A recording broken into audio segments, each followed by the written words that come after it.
Yep. You know, we got exactly what we thought we would get.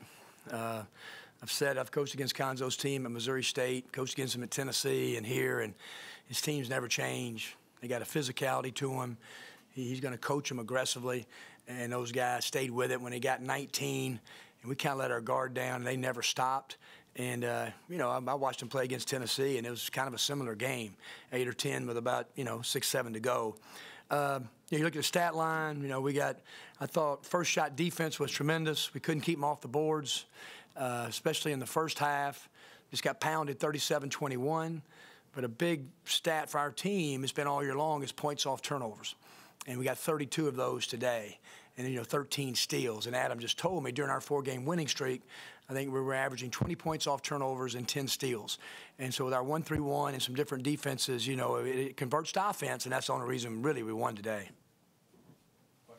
Bruce played really well today, especially in his shooting. I mean, how does that change your team, I guess, whenever he plays like that? Like I said, it just makes us more of a worthy SEC team and a team that can help play better in March because of that, because he's got a physical presence.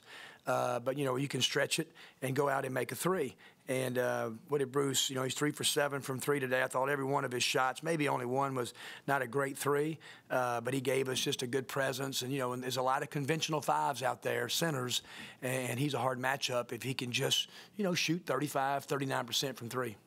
He goes for 14, but it seems like it's almost more the smaller things that he's doing for you guys that are really helping. How's he just becoming more comfortable on both sides of the ball? Yeah, he just, his aggression, he's really, I thought he naturally tried to rebound today. Even when he didn't get it, he was the one guy that was, when we missed a shot, he was going. TD never really went to the offensive boards at all, and I thought KJ, he only had 4, but I thought his activity level, he guarded better. And he's starting to shoot it better, more comfortably, and that's going to even come more and more as his career goes here. The only thing we got to get KJ to quit doing is turn it over. He just live ball turnovers that convert. So besides that, he's making some progress. Kermit, y'all were down to a 7-point lead at the 4-minute timeout under that, and came out. Brian gets a big shot, then Devontae. What could you talk about that sequence and what you saw there? Yeah, we came out of 2 timeouts. The one when Blake hit the 3, I think the game was 9. We had kind of a set play and told Brian either long roll or skip to the Euro, and Blake hit it, and then that was a set play for Brian. He made a hard cut, got a good screen, and one dribble pull-up, which kind of in his wheelhouse. So just credit those players. They came out of timeouts and kind of executed, and then Devontae made a big shot. And the biggest thing, we kind of went to our 1-3-1 late just to kind of get time off the clock. You guys drew several charges tonight. I don't know how the number 4 or 5 maybe. Is that a product of communicating on defense that's starting to come together? In our losing streak, we weren't doing that. And on our winning streak, we have done much better, probably averaging 3 to 4. And it's amazing what correlates with winning, and you're exactly right. We were protecting the rim. We don't really have rim protectors, as far as a guy just go block shots. But that's kind of our rim protection, getting our heels outside the arc and trying to draw knockdowns. Kermit, you got asked after the state loss about things spiraling, and you kind of dismissed that, citing the way the team practiced. Is that kind of what led you to believe that they would play their way out of it? Because a year ago at the same group, things kind of did spiral and things went bad. Yeah, it wasn't a fair question. Like you said, if you come, and I answered it that day. I said, if you now ask me this and our team won't practice or respond to me and be receptive to coaching with no physicality, then I'll tell you, yeah, our team's spiraling.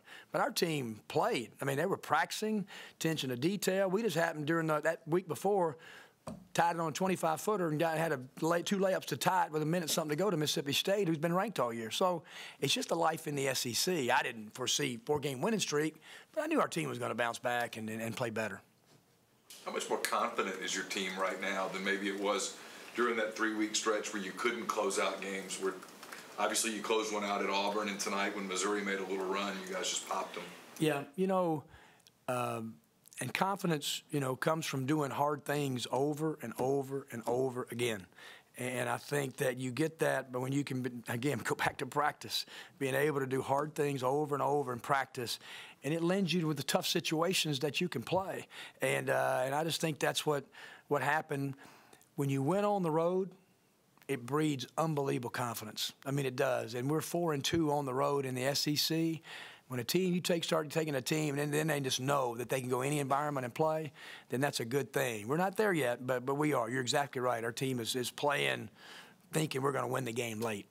I know it's too early because there's a lot of basketball left, but you guys play at South Carolina on Tuesday, I think, is that right? Yep. Y'all are both 8-4. The winner's going to be in fourth. The tournament's a few weeks away. There's a double bye. How big is that potentially? It's a big game. Well, it's a big game. I mean, it really is. I mean, I think probably Frank would tell you, I have so much respect for Frank. I think probably Frank and I both know we're not going to win the SEC regular season championship, our teams, but there's so much to play for.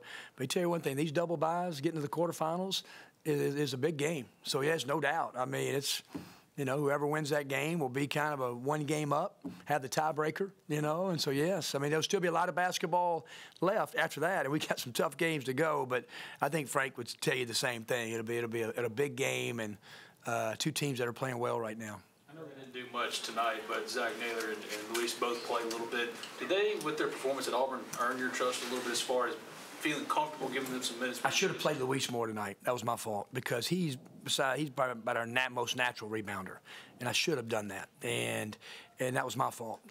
Zach came in and kind of gave up an offensive rebound, and I mean he played so great the other night. Yeah, it does. I've got more trust in him, but I should have played Luis more tonight. Kermit, how big was Jordan Geis for them? I mean, he seemed to be the only one that was scoring for them in the second half. That's my first time to play against him. Boy, he's a good player. He's got such great footwork. I mean, we don't have rim protectors at the rim, as you see. We block a shot every now and then. So he could get inside our defense and kind of pivot, and we were first in the air, and we couldn't really go block a shot. I'm so impressed with his toughness. He cuts hard. He plays hard. Yeah, he's a really good player in our league, no doubt. I mean, he's been doing this kind of stuff when I'm watching tape for the last month on tape. Anything else? All right, thanks, guys. Thanks, guys. Thank you. Appreciate it.